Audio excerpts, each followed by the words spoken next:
The Master Key System. It is my privilege to enclose herewith Part 1 of the Master Key System. Would you bring into your life more power to get the power consciousness, more health to get the health consciousness, more happiness, get the happiness consciousness? Live the spirit of these things until they become yours by right. It will then become impossible to keep them from you. The things of the world are fluid to a power within man by which he rules them. You need not acquire this power. You already have it. But you want to understand it. You want to use it. You want to control it. You want to impregnate yourself with it so that you can go forward and carry the world before you. Day by day, as you go on, and as you gain momentum, as your inspiration deepens, as your plans crystallize, as you gain understanding, you'll come to realize that this world is no dead pile of stones and timber, but it is a living thing. It's made up of the beating hearts of humanity. It is a thing of life and beauty.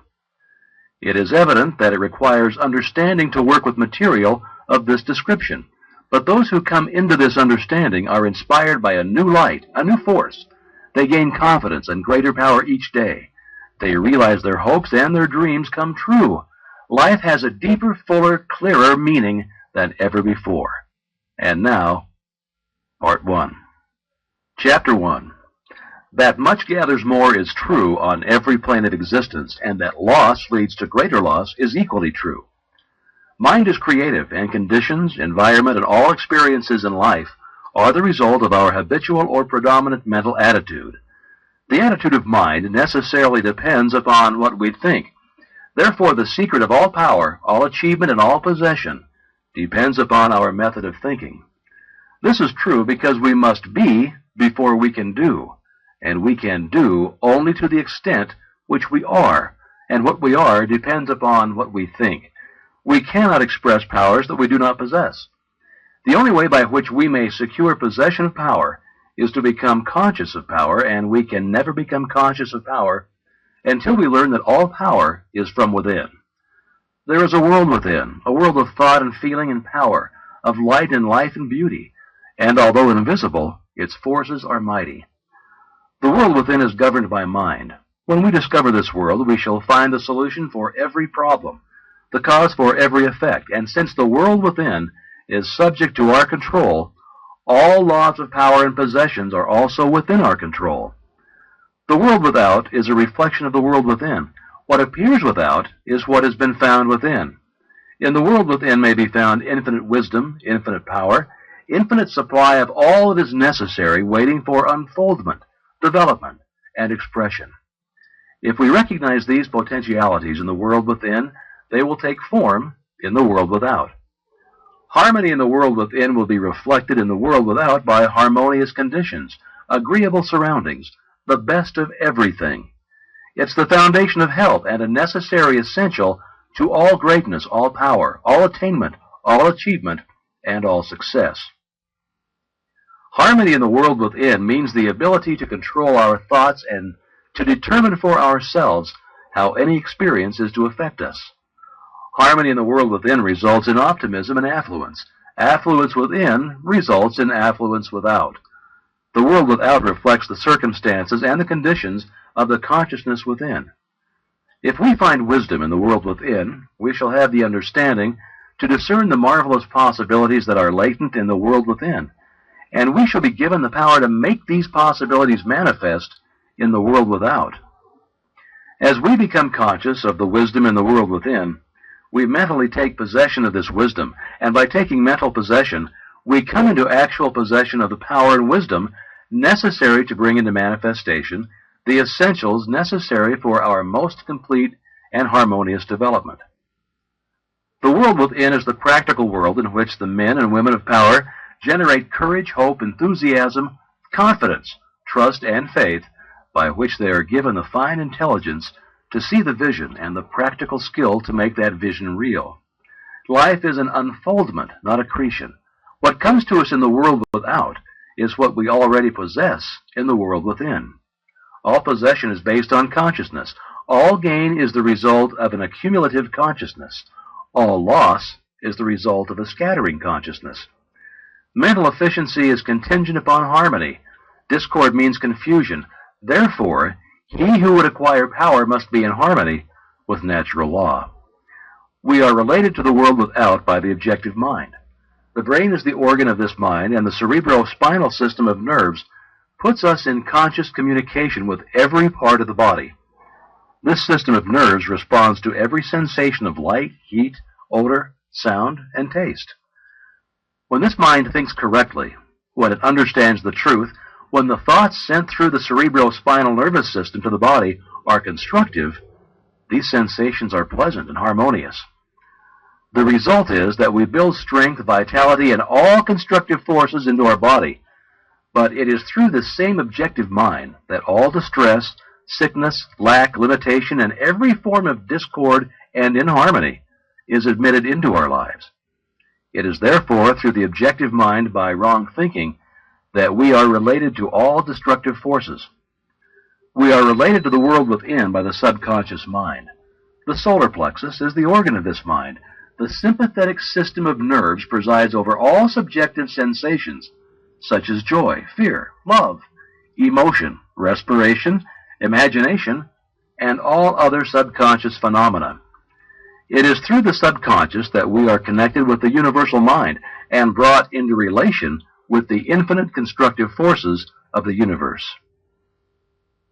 It is the coordination of these two centers of our being and the understanding of their functions which is the great secret of life.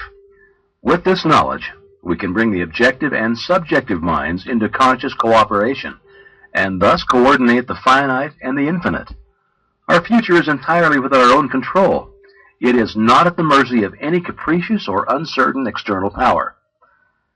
Now all agree that there is but one principle or consciousness pervading the entire universe, occupying all space, and being essentially the same in kind at every point of its presence. It is all-powerful, all wisdom and always present. All thoughts and things are within itself.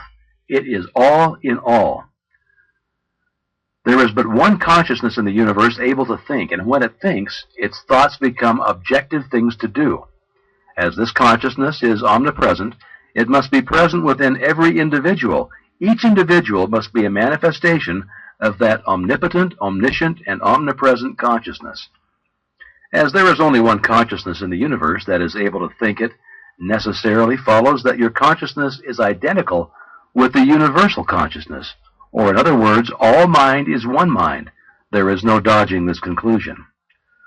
The consciousness that focuses in your brain cells is the same consciousness which focuses in the brain cells of every other individual.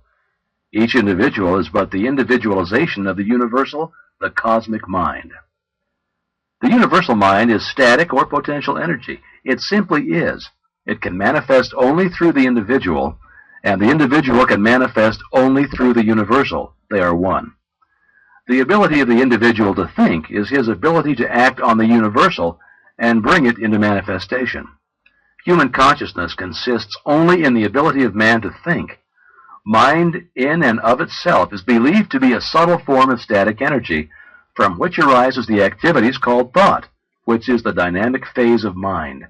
Mind is static energy. Thought is dynamic energy, the two phases of the same thing. Thought is therefore the vibratory force formed by converting static mind into dynamic mind. As the sum of all attributes are contained in the universal mind, which is omnipotent, omniscient, and omnipresent, these attributes must be present at all times in their potential form in every individual.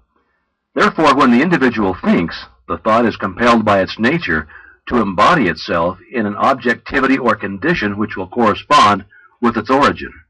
Every thought, therefore, is a cause and every condition an effect. For this reason, it is absolutely essential that you control your thoughts so as to bring forth only desirable conditions. All power is from within and is absolutely under your control. It comes through exact knowledge and by the voluntary exercises of exact principles. It should be plain that when you acquire a thorough understanding of this law and are able to control your thought processes, you can apply it to any condition. In other words, you will have come into conscious cooperation with omnipotent law, which is the fundamental basis of all things. The universal mind is the life principle of every atom which is in existence. Every atom is continually striving to manifest more life. All are intelligent, and all are seeking to carry out the purpose for which they were created. A majority of mankind lives in the world without.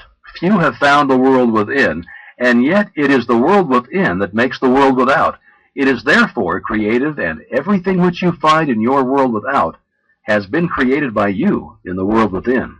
This system will bring you into a realization of power which will be yours when you understand this relation between the world without and the world within. The world within is the cause, the world without the effect. To change the effect, you must change the cause. You will at once see that this is a radically new and different idea. Most men try to change effects by working with effects. They fail to see that this is simply changing one form of distress for another. To remove discord, we must remove the cause, and this cause can be found only in the world within. All growth is from within. This is evident in all nature. Every plant, every animal, every human is a living testimony to this great law, and the error of the ages is in looking for strength or power from without. The world within is the universal fountain of supply, and the world without is the outlet to the stream. Our ability to receive depends upon our recognition of this universal fountain, this infinite energy of which each individual is an outlet, and so is one with every other individual. Recognition is a mental process. Mental action is therefore the interaction of the individual upon the universal mind. And as the universal mind is the intelligence which pervades all space and animates all living things, this mental action and reaction is the law of causation. But the principle of causation does not obtain in the individual, but in the universal mind. It is not an objective faculty, but a subjective process, and the results are seen in an infinite variety of conditions and experiences. In order to express life, there must be mind. Nothing can exist without mind. Everything which does exist is some manifestation of this one basic substance from which and by which all things have been created and are continually being recreated. We live in a fathomless sea of plastic mind substance. This substance is ever alive and active. It is sensitive to the highest degree. It takes form according to the mental demand. Thought forms the mold or matrix from which the substance expresses. Remember that it is in the application alone that the value consists, and that a practical understanding of this law will substitute abundance for poverty, wisdom for ignorance, harmony for discord, and freedom for tyranny. And certainly there can be no greater blessing than these from a material and social standpoint. Now make the application. Select a room where you can be alone and undisturbed. Sit erect comfortably, but do not lounge. Let your thoughts roam where they will, but be perfectly still for from 15 minutes to half an hour. Continue this for 3 days or 4 days, or for a week until you secure full control of your physical being. Many will find this extremely difficult. Others will conquer with ease. But it is absolutely essential to secure complete control of the body before you are ready to progress. Next week, you'll receive instructions for the next step. In the meantime, you must have mastered this one.